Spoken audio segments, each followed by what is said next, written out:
बुझे हैं जिस आंगन के चिराग, उस घर की दीवारें भी रोई होंगी।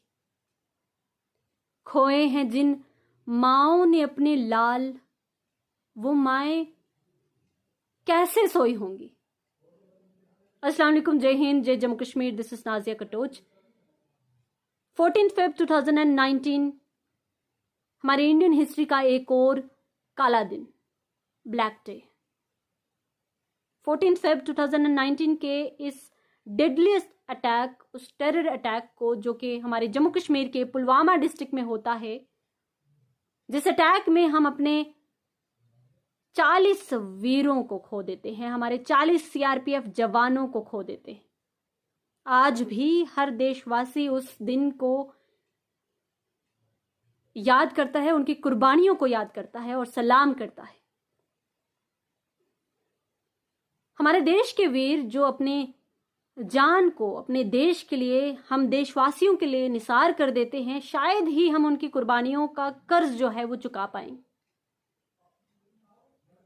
14 फेब 2019 के जो इस टेरर अटैक, जो पुलवामा अटैक है, इसके बाद कई सारी ऐसी चीजें जो है वो निकल कर सामने आई। कई सारे ऐसे लूप होल्स भी सामने आए, हमें देखने को मिले, जहां पर कई सारे सवाल हमारे इंडियन गवर्नमेंट पर भी, हमारे होम मिनिस्ट्री पर भी, हमारे सिक्योरिटी पर भी उठाए गए कि आखिर क्यों हमारी इंडियन गवर्नमेंट ने लगातार 11 इंटेलिजेंस इनपुट को इग्नोर किया।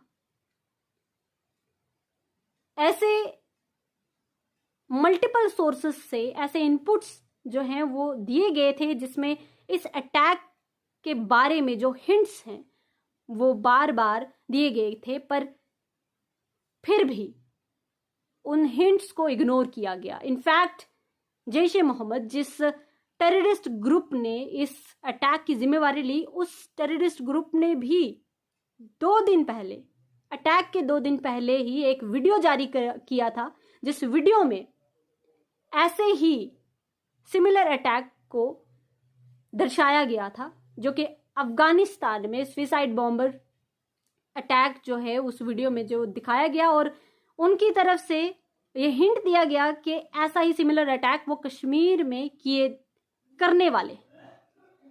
और भी कई सारी सोर्सेस से, जैसे जम्मू कश्मीर पुलिस से भी कई सारे इनपुट्स जो हैं वो दिए गए। डिस्पाइट सो मेनी इनपुट,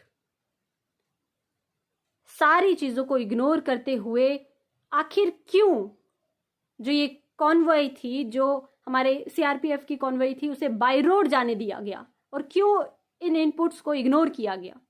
उसके बाद हमने ये भी देखा कि हमारे गवर्नर सत्यपाल मलिक जी ने भी हमारे प्रधानमंत्री जी पर एक्यूजेशंस लगाए कि उन्होंने भी इस अटैक पर चुप्पी साधने को कहा, और भी कई सारे एक्यूजेशंस जो थे वो लगाए गए हमारे इंटेलिजेंस ब्यूरो पर। एनआईए के बाद, एनआईए के इन्वेस्टिगेशन के बाद ये पता चला कि 19 एक्यूज जो थे वो इस अटैक में शामिल थे। उनमें से 7 को अरेस्ट किया गया, 7 को मार भी दिया गया। पर सवाल ये है कि आखिर इतने सारे इनपुट्स आने के बाद भी, इतने सारे इंटेलिजेंस हिंट्स आने के बाद भी ऐसा कैसे पॉसिबल हुआ? कहाँ लूप होल्स रह गए, कहाँ पर कमी रह गई कि हमने हमारी उस कमी की वजह से अपने 40 वीरों को खो दिया।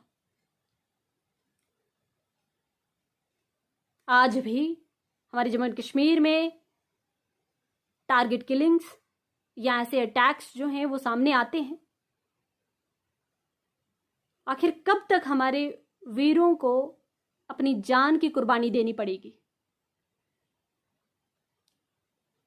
और वो भी हम लोगों की, हमारी इंडियन गवर्नमेंट की या होम मिनिस्ट्री की या सिक्योरिटी की कमी पेशी की वजह से, उनकी जो इग्नोरेंस की वजह से, उनकी नेग्लिजेंस की वजह से। कब तक? 14 फेब का वो टेरर अटैक जो कि एक 22 साल की उम्र के लड़के ने अंजाम दिया, ऐसा अटैक दोबारा रिपीट ना हो उसके लिए हम क्या ऐसे कदम जो है वो उठा रहे हैं। उस अटैक में शामिल किया गया था ऐसे एक्सप्लोजिव्स, उस कार में जो थे वो 300 किलोग्राम के एक्सप्लोजिव्स के साथ साथ 60 किलोग्राम का RDX अमोनियम नाइट्रेट, जो कि इन्वेस्टिगेशन करने के बाद पता चलता है कि वो किसी कंस्ट्रक्शन साइट से जो है वो लिया गया, क्योंकि वो पॉसिबल नहीं है कि बॉर्डर से वो स्मगल किया गया हो। बहुत सारी ऐसी चीजें जो हैं वो निकलकर सामने आई। इसका 14 फेब के टेरर अटैक के बाद जो रिएक्शंस हुए वो मोस्टली हमने देखे कि हमारे कश्मीरियों पर हुए। बहुत सारी ऐसे जगह से, देश भर में अलग अलग जगहों से कश्मीरी स्टूडेंट्स पर अटैक हुए, कश्मीरी बाइकॉट के स्लोगन जो है वो रेज किए गए। बहुत सारी ऐसे इंटरनल डिस्प्यूट्स जो थे उस अटैक के बाद जो है वो गरमाए, इग्नाइट हुए। इन सब के बीच हमें ये देखना और ये समझना है कि आखिर कब तक हम ऐसी गलतियां करते रहेंगे जिसकी वजह से हम अपने वीरों को ऐसे खोएंगे, या जिसकी वजह से इंटरनली आपसी डिस्प्यूट्स, आपसी कॉन्फ्लिक्ट्स जो हैं वो क्रिएट हो जाएंगे।